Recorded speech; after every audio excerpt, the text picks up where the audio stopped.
Fala meus amigos, estou de volta para mais um vídeo de Shangri-La. E dessa vez vai ser um vídeo um pouquinho diferente, porque normalmente eu acompanho praticamente todos os episódios de Shangri-La. Só que dessa vez eu vou falar sobre o episódio, o sétimo episódio, mas eu vou fazer um apanhado de tudo que o Shangri-La tá acertando e o que eu acho que eles não acertam tanto. Beleza? Então eu vou comentar um pouquinho sobre isso e bora lá!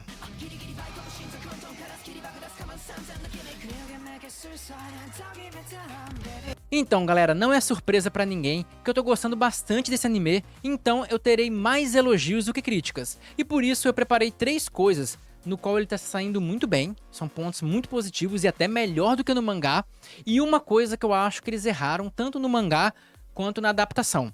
E também vou falar por fim de uma observação, um ponto que não é nem positivo nem negativo, beleza?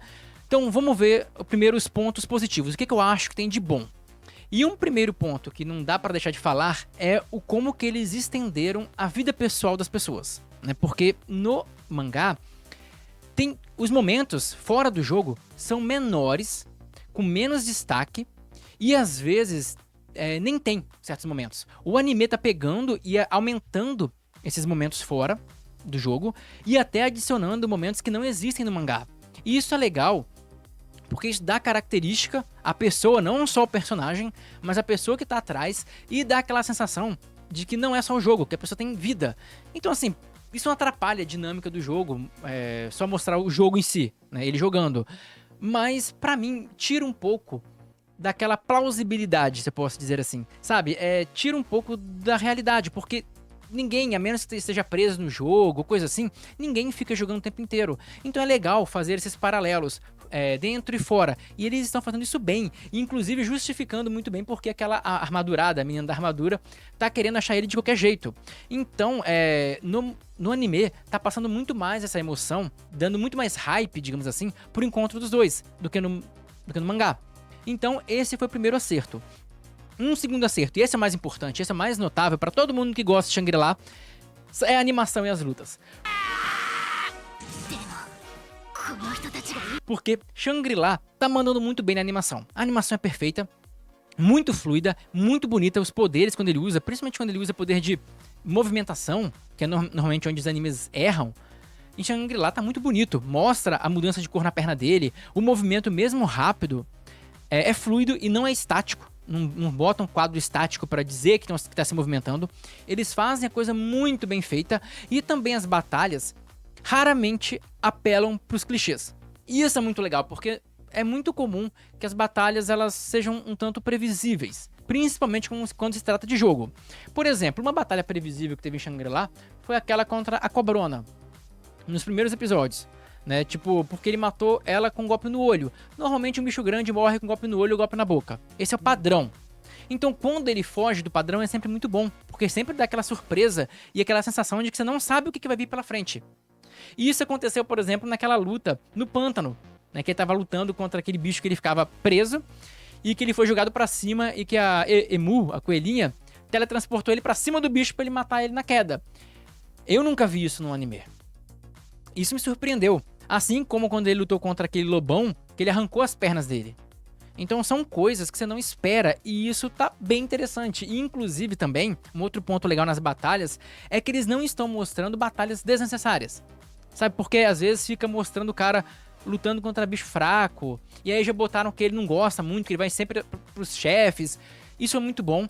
E nesse último episódio agora, o sétimo, se não me engano, que foi dessa semana, ele tava lá na arena, né? E eu vi isso no mangá. Na hora que eu vi, eu falei, cara, vai ter a arena.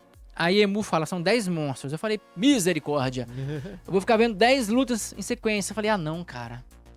E aí começa a mostrar a primeira luta com os lobos. E foi legal. Ele achando o líder da matilha, digamos assim, e indo pra cima do cara, matando. Estratégia boa, interessante. Aí eu falei, pô, mas tá legal, né? E aí depois eles acertaram. Eles começaram a cortar.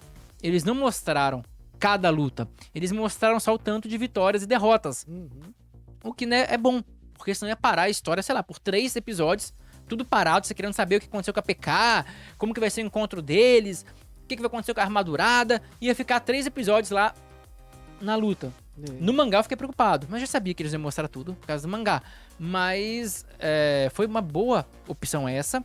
E também eles, mesmo fazendo isso, eles botam umas cenas engraçadas, tipo aquela hora a luta dele com o passarinho, nesse último episódio. Passarinho é esse, velho? Não, ele lutou 112 vezes, ele perdeu 112 vezes, na verdade, até vencer o passarinho. E o passarinho fazia o quê? Cagava.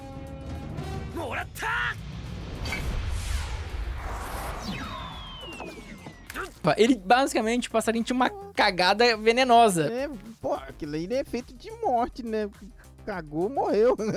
Acertou, morreu. E o nosso protagonista é um passarinho azul que não voa. Então ele se ferrou, então ele tomou 12 cagadas na cabeça. Nossa. E sabe o que é o pior? Olha como a vida dele tá difícil. Ele tomou 12 cagadas desse passarinho e uma da cobra. É verdade. Não se esqueça da cobra. Cagou, não, é. E todas as cagadas envenenaram ele. Então a vida dele tá literalmente uma merda. Ah, E aí, então assim, isso já pega o gancho pro segundo ponto. Terceiro ponto legal de Shangri-La, que é a comédia.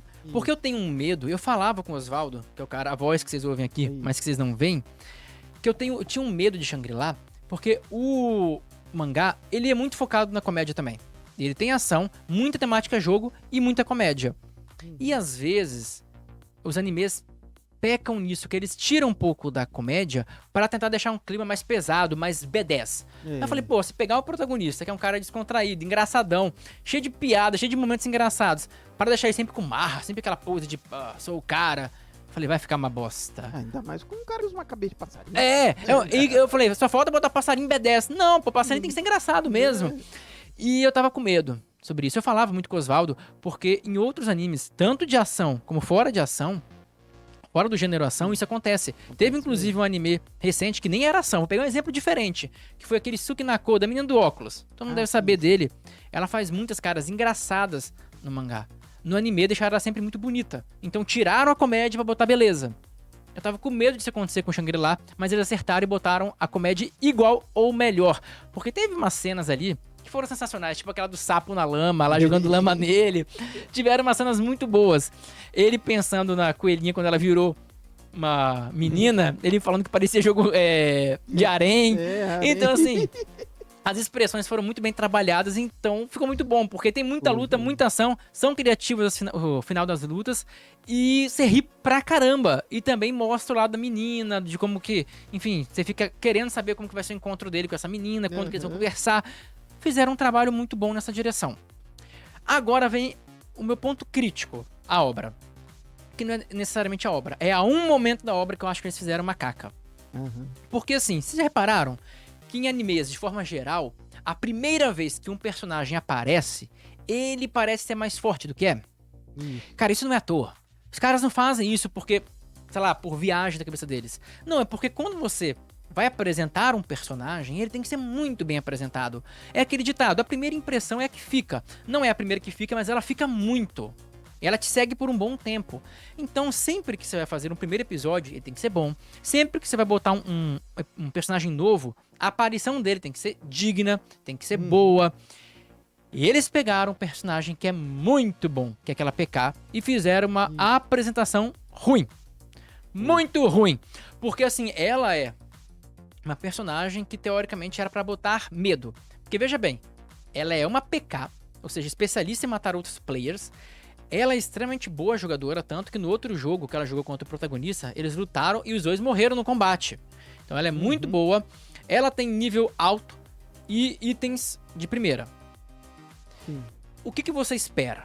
Quando eu tava vendo o mangá, eu falava, cara, ela vai chegar, vai botar o terror, vai matar geral. Quando chegou armadurada, eu falei, pronto, só ela, as duas que vão bater de frente ali. E aí eu pensei assim, vai ser isso. Era o certo, né? Era o certo. Mas aí eles fizeram ela lutar contra aquela menina, aquela meio obcecada, que roga maldições. Você lembra? Aquela que ficou querendo saber da coelhinha Vorpal. Vocês viram? Aquela personagem, ela até pode ter alguma relevância pra obra, mas, cara, é muito menos do que a PK. Então, assim, e a vitória, a forma que a luta se desenrolou foi horrível, queimou um pouco o filme da PK. Ela não botou aquele medo que ela deveria, ela não teve a apresentação que ela merecia. Porque, se você for ver, o que aconteceu? Ela chegou, começou a lutar com a menina um pouquinho, não tava nem massacrando, a menina usou as maldições dela e ela teve que usar um item. Ou seja, sem aquele item, ela mesma falou que teria se ferrado. Tipo, cara, ela é uma PK, a outra não é nem especialista em lutar contra player. Então você pegar a sua personagem de primeira e fazer isso, e aí ela teve que usar um item pra conseguir vencer a menina, e aí a menina tinha um item que matava as duas. Poderia ter sido melhor, vai, vocês têm que concordar comigo. Isso poderia ser melhor. Ai, mas a outra menina também vai ser importante. Então seria melhor não botar elas uma contra a outra nesse momento. Seria melhor dar uma apresentação digna pras duas. Né, porque essa apresentação pra PK foi ruim. E ela é uma personagem, assim, talvez seja a mais querida do anime, cara. A galera adora, os fãs do mangá adoram ela. E ela vai virar uma querida do anime também. E deram uma mancada aí, cara. Tinha que apresentar ela melhor, que com certeza o Shangri-La, que tava ficando no top 10 nos últimos episódios, nas listas de animes, que caiu pra 15º, eu acho que teve culpa desse pequeno erro também. Beleza? Mas acho que o grande erro foi pontual. A obra não tá ruim, nada do tipo. Mas esse errinho pontual deveria receber uma atenção maior. E, pelo menos também é a minha opinião, não sei, talvez você não tenha ligado. Mas eu acredito que isso vai impactar a moral, no caso, e a forma como as pessoas veem essa PK. E o outro último ponto que eu queria dizer, que não é uma crítica, que é uma escolha do autor, mas é uma coisa que atrapalha um pouco o Shangri-La a furar bolhas. Né? Que é o fato de que Shangri-La, ele acaba focando muito no público gamer. E só quem é gamer consegue entender algumas coisas, consegue se visualizar em certas situações, e isso acaba nichando um pouco o anime. Porque tem outros animes que tem temática de jogo, ou pelo menos tem uma história que inicia num jogo, mas que ele é mais palatável, que ele é mais fácil para ser digerido por pessoas que não jogam. Por exemplo, Bofuri. A pessoa não precisa saber nada sobre o jogo pra gostar de Bofuri. Sword Art Online. Você não precisa jogar pra entender, pra gostar. É muito focado em outras coisas também. Até o Overlord tem um início meio que com pegada de jogo. O Shangri-La, ele é muito jogo mesmo, é tudo pra game.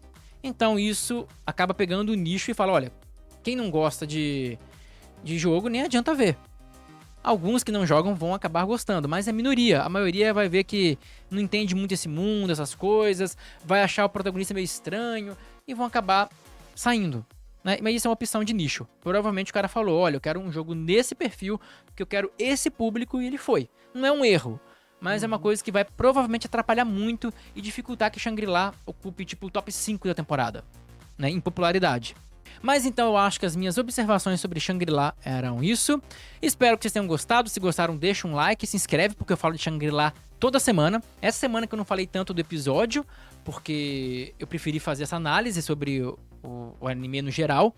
Mas a partir da próxima semana, provavelmente eu volto a falar episódio por episódio. Beleza? Então eu conto com vocês e até a próxima!